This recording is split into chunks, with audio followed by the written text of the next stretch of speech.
Olá, pessoal, tudo bom? Como é que vocês estão? Gente, esta é uma aula dedicada aos meus pimpolhos maravilhosos do terceiro colegial e do PV, tá? Do PV que eu estou trabalhando a parte de história geral, né? Essa será uma aula sobre a crise da República Romana, né? Nós já começamos a falar sobre isso, então já começamos a falar sobre Roma, agora vamos falar um pouco sobre essa segunda parte, né, da República em Roma. Gente, eu peço a vocês perdão porque é um ambiente muito singelo aqui onde eu estou gravando. Vocês devem estar vendo ali uma toalha pendurada no guarda-roupa, é porque a luz do teto está batendo no espelho e voltando. Vocês estão vendo, inclusive, que a luz está refletindo na minha careca, né? Eu não sei como, de repente, se eu descolar aí uma coisa para me servir de chapéu, até ajuda, não temos muitas opções aqui, mas de repente se eu puser um saquinho na cabeça, né, já não resolveu muito não, tá? Então fica a minha careca reluzente mesmo. Próxima aula eu passo um talquinho aqui no telhado para ele ficar mais opaco. Então, pessoal, brincadeiras à parte, nós avançamos com a parte de Roma. Eu estava um pouquinho mais atrasado no terceiro do que no PV da sala grande, né, que é onde eu trabalho a parte de geral, mas vamos deitar a lenha nessa parte referente à crise da República. Eu terminei de falar com vocês a respeito, eu acho que com todos vocês eu tinha terminado falando a respeito das leis, das revoltas da plebe, das conquistas obtidas pelos plebeus a partir da ocorrência dessas revoltas da plebe. Tá? Então, criação do cargo de tribuno da plebe, criação da lei das 12 tábuas, o estabelecimento da lei Canuleia, que autorizou o casamento entre patrícios e plebeus, a lei Licínia, que extinguiu a escravidão por dívidas, e a lei Hortência, que criou o plebiscito. Né? Então, nós tínhamos falado bonitinho a respeito desses assuntos. Agora, gente, nós começamos a falar um pouco a respeito da crise da República Romana, porque a história da República Romana ela é bem dividida, né? Tem uma espécie de um corte ali, né? Que o corte em si é o momento em que Roma inicia a sua expansão territorial. A expansão militar romana dará aí causará uma forte guinada dentro da República, dando início a um processo de crise que termina com a implantação do Império. Tá? Então, isso está tudo na nossa apostila. A nossa apostilinha está aqui bonitinha. Nós temos aqui na página 654 a parte referente às revoltas da plebe, e aqui embaixo, na primeira coluna, né, da apostila, na parte final da primeira coluna da página 664, nós temos o que vai a expansão territorial e depois as consequências da expansão territorial. É sobre exatamente isso que nós vamos falar aqui. Em primeiro lugar, gente, é bom nós entendermos que Roma ela já vinha passando por um processo de expansão, essa expansão dentro do próprio território italiano, essa era uma expansão que acontecia dentro do território italiano.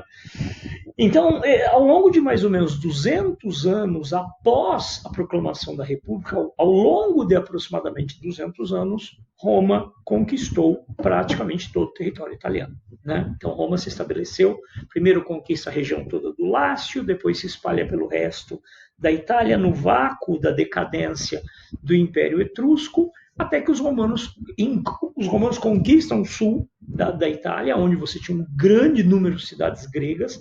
Isso será muito importante porque os romanos vão ficar muito impressionados, né, com o alto nível da cultura grega. Logo, haverá uma influência muito significativa da Grécia, da cultura grega sobre os romanos. Nós vamos falar um pouquinho mais sobre isso depois. Né? Tem um autor que diz que os romanos conquistaram a Grécia pela força de suas armas, mas os gregos conquistaram Roma pela força de sua cultura, né? A ideia é precisamente essa. Mas depois que os romanos conquistaram a Itália inteira, a Roma se tornou uma grande potência, uma potência muito significativa, na medida em que coleta mais impostos, tem mais gente para convocar para formar o serviço militar, a economia romana cresce e Roma se torna uma potência. E Roma está pronta, lá pelos idos do século IV, no final do século IV a.C., nos idos dos anos de 300 e qualquer coisa, os romanos estão prontos para dar início à sua expansão para fora da Itália. Né? E como você tem ali no norte da Itália aquela cadeia de um dos Alpes, né? Os Alpes dificultavam os romanos, uma expansão romana para o norte. Então, os romanos viram no sul a possibilidade dessa expansão, mas para lá, a Itália, né, a ponta lá de Itália acabou, tem o mar agora. Tinha a ilha da Sicília. Né? A ilha da Sicília, que era uma ilha muito rica, que eu quero dizer com solo muito fértil, por conta de ser uma ilha vulcânica, com grande produtividade agrícola, só que a ilha já tinha dono. Tinha uma antiga colônia fenícia no norte da África. Essa colônia fenícia era chamada Cartago. Cartago havia tomado o controle do comércio do mar Mediterrâneo. Por quê? Porque quando Alexandre o Grande avançou pelo Império Persa, o Alexandre o Grande devastou a Fenícia, ele arrasou a Fenícia. Então, houve praticamente um colapso econômico, houve um colapso da navegação fenícia. Os fenícios são agora a carta fora do baralho e Cartago acabou tomando a condição da Fenícia de grande potência comercial no mar Mediterrâneo. E os fenícios colonizaram a ilha da Sicília e estavam ganhando muito dinheiro com isso. Aqui, gente, vai aparecer um aspecto da cultura romana que é muito marcante. Os romanos eles podem não ter sido grandes criadores de uma cultura original, mas eles eram muito bons em copiar e eram rápidos, né, em absorver elementos de outras culturas. Então, os romanos não eram navegadores. Como é que os romanos iam invadir a ilha da Sicília? Aprenderam a arte da navegação e rapidamente vão dar início a uma guerra contra Cartago pelo controle da ilha da Sicília. Essa guerra fica conhecida como Primeira Guerra Púnica, porque os romanos se referiam aos cartagineses por uma expressão ultrapassada. Punis, ou punus, queria dizer fenícios. Então, os romanos chamavam os cartagineses de fenícios, assim como os gregos chamavam os persas de medos. Né?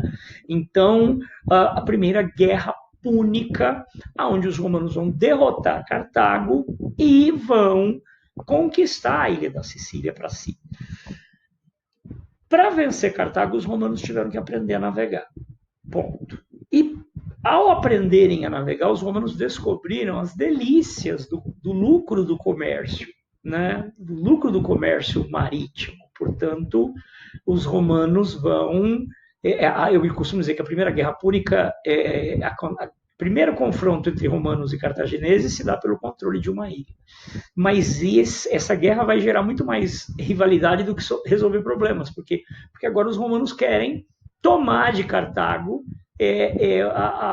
essa capacidade de comércio naval. Né? Vai começar o quê? Uma rivalidade entre potências que querem o domínio do mar Mediterrâneo, e isso levará a uma segunda guerra púnica, onde Roma passa um aperto desgraçado por causa de um general cartaginês genial chamado Aníbal Barca, mas Roma vence a Segunda Guerra Púnica e depois destrói Cartago completamente na chamada Terceira Guerra Púnica. Então, ao longo de mais de 100 anos, cerca de 150 anos, romanos e cartagineses foram a 3 guerras e Cartago desaparece da face da terra. Tá? Então, agora os romanos têm diante de si o controle total do mar Mediterrâneo. E o que é que os romanos vão descobrir?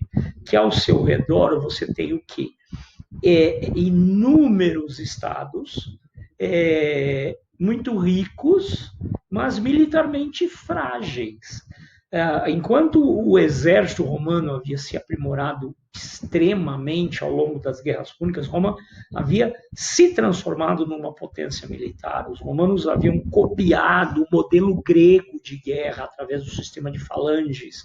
Os romanos lutavam como lutavam os soldados espartanos, tebanos, atenienses, depois os macedônicos. Eles evoluíram para poder derrotar Cartago, eles ultrapassaram, inclusive, as técnicas gregas de combate, né? Então, de repente, Roma é a maior marinha e o maior exército da região do Mediterrâneo. Roma vai começar a conquistar Deus e todo mundo, tá? Então, os romanos começarão um processo de expansão militar, graças ao fato de serem a maior potência da região, de não haver, naquele momento, qualquer rival à altura de Roma. O rival à altura de Roma, que era Cartago, Roma já destruiu, né? Então, primeiro Roma vai conquistar os aliados de Cartago, depois os aliados dos aliados de Cartago, e depois quem não tem nada a ver com isso, né? E quando nós vamos chegando no século I a.C., vamos pensar assim, mais ou menos os idos dos anos de 80 a.C., os romanos já controlam praticamente toda a bacia do mar Mediterrâneo.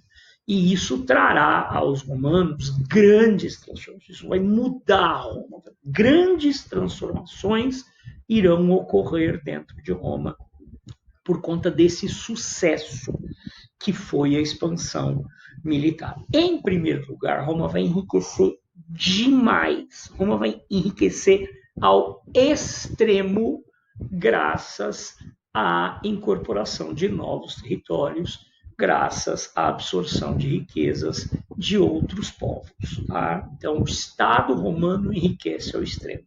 E isso é bom para a elite patrícia que governa Roma.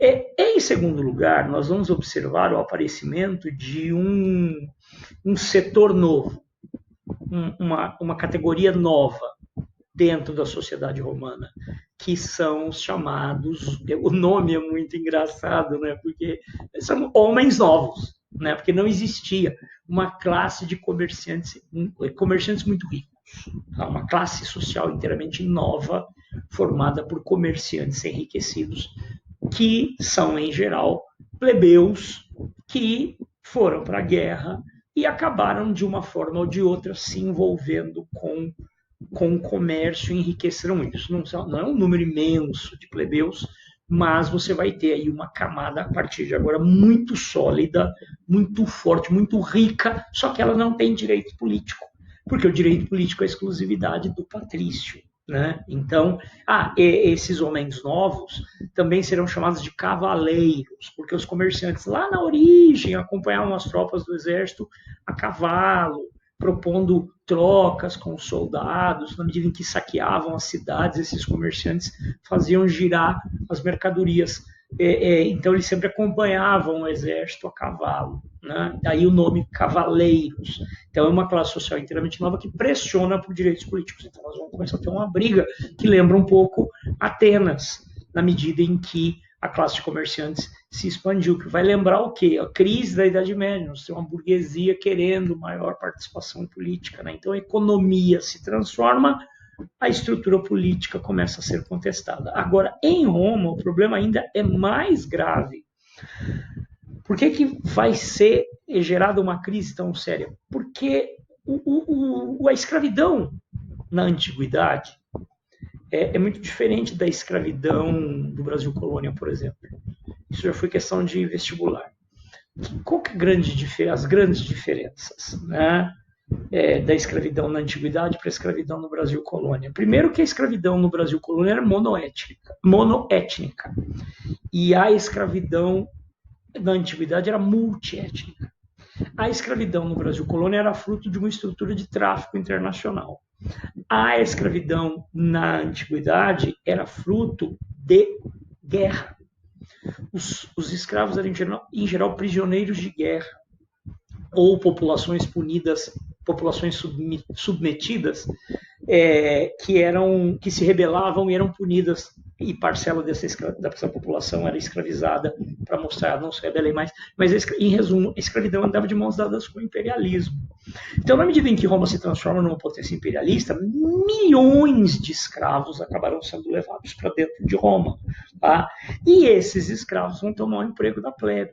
Então, olha só que coisa complicada. A expansão territorial gera enriquecimento, gera o surgimento de uma classe social inteiramente nova, mas amplia muito o número de escravos dentro de Roma. Esses escravos acabarão tomando o emprego daqueles plebeus mais pobres. Lembra que eles aboliram a escravidão por dívida? Porque ia ter que abolir todo mundo. Se fosse a lei Licínia, não ia sobrar plebeu nenhum. Sobrar para quê? Se agora já tem um escravo que trabalha. Para formar um exército. Porque a base de toda essa expansão romana era um exército altamente qualificado, um exército formado por um serviço militar obrigatório muito rígido, muito opressivo, que recaía sobre a população plebeia.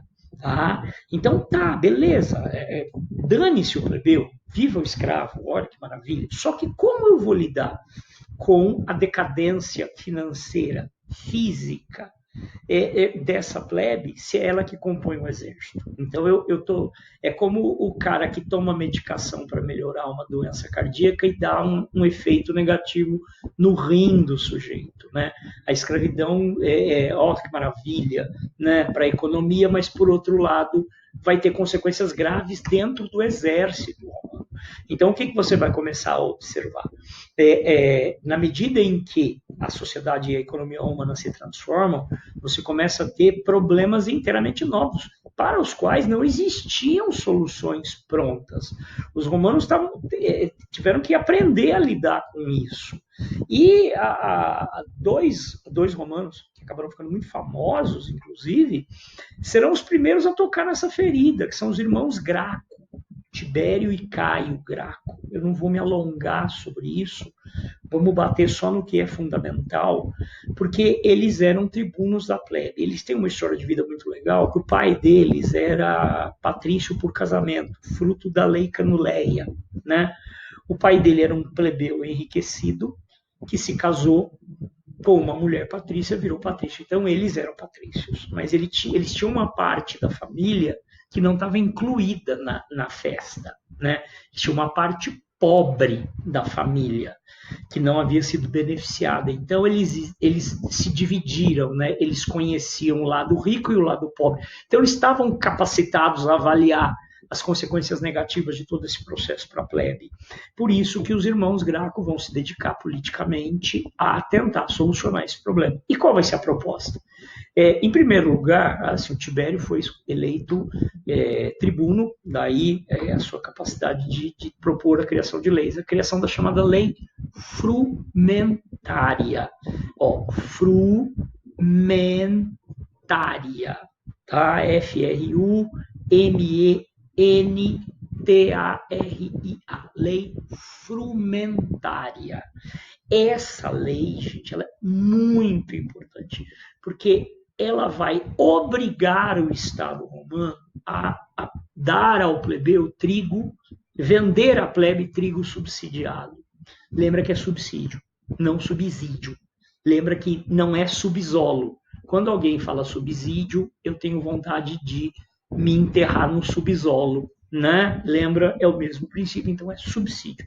A plebe romana, o Estado romano enriquecido vai passar agora a oferecer aos plebeus trigo subsidiado, portanto mais barato, para melhorar o nível de vida da plebe. Essa lei frumentária, eu disse para vocês que é muito importante, porque ela é o primeiro passo na direção da construção de uma política que vai ficar muito famosa, conhecida como a política do pão e circo, né? Onde o Estado romano passará simplesmente a bancar a plebe, já que não vai ser possível resolver o problema do desemprego. O Estado romano riquíssimo mantém a plebe através de uma política de oferta de alimentos e diversões, mantém a plebe em ordem. Tá? Então, o primeiro passo para a construção da política do pão e circo é a criação da lei frumentária. Posteriormente, os irmãos Graco vão ter uma nova ideia. Aí a questão é como resolver o problema do desemprego. Aí a questão já era um passo adiante, né? Como resolver o problema do desemprego? E aí os irmãos Graco vão radicalizar com a proposta da realização de uma reforma agrária, né, para dar aos plebeus lotes de 125 hectares, 125 mil metros quadrados. A ideia deles, em princípio, era a de fazer a reforma agrária em cima de terras que não tinham dono, eram chamadas agro-públicos, aqui no Brasil a gente chama terra devoluta, terra do Estado, né? Terras virgens, que não tinham dono. Os irmãos Graco propõem dividir essas terras e dar lotes para os plebeus trabalharem. Só que quando eles começam a investigar, eles descobrem que os patrícios tinham grilado essas terras. Por conta do aumento da disponibilidade de mão de obra, os patrícios haviam empurrado as cercas de suas fazendas e ocupado a Itália inteira. Então, na verdade, os patrícios tinham ilegalmente ocupado todas as terras. E você já tinha na Itália latifúndios com 8 mil hectares. Olha o tamanho desse negócio, né? Lembrando que multiplica por 10 mil, né, metros quadrados. Então, aí os irmãos Graco vão radicalizar com a proposta de extinção do latifúndio na Itália, com a redução, com a criação de um limite no direito à propriedade privada da terra, de 250 hectares na Itália, e que tudo que fosse, não se você tem 8 mil hectares, de repente eu vou tirar de você 7.750 e distribuir em lotes de 125 para os plebeus, você fica com 250 hectares. Tá? É óbvio que deu merda. Tá? O Tibério foi assassinado dentro do prédio, do local do Senado, dentro do Fórum Romano. O Tibério foi assassinado dentro do Senado, quando apresenta a sua proposta. Ele deve ter sido trucidado, né? Porque morreu ele e seus apoiadores. E, posteriormente, o seu irmão, Caio, que decide dar continuidade à proposta, acabará sendo assassinado também. Então, o assassinato dos irmãos Graco elimina a probabilidade da existência de uma reforma agrária. Tá certo, pessoal? Então, olha, eu esqueço de marcar o tempo da nossa aula. Então, encerramos essa parte, né, vimos até essa questão referente aos irmãos Graco. Na próxima aula, as ditaduras de Mário e Sila e o fim da República e a implantação do Império. Gente, um abraço gigantesco para vocês e até nossa próxima aula.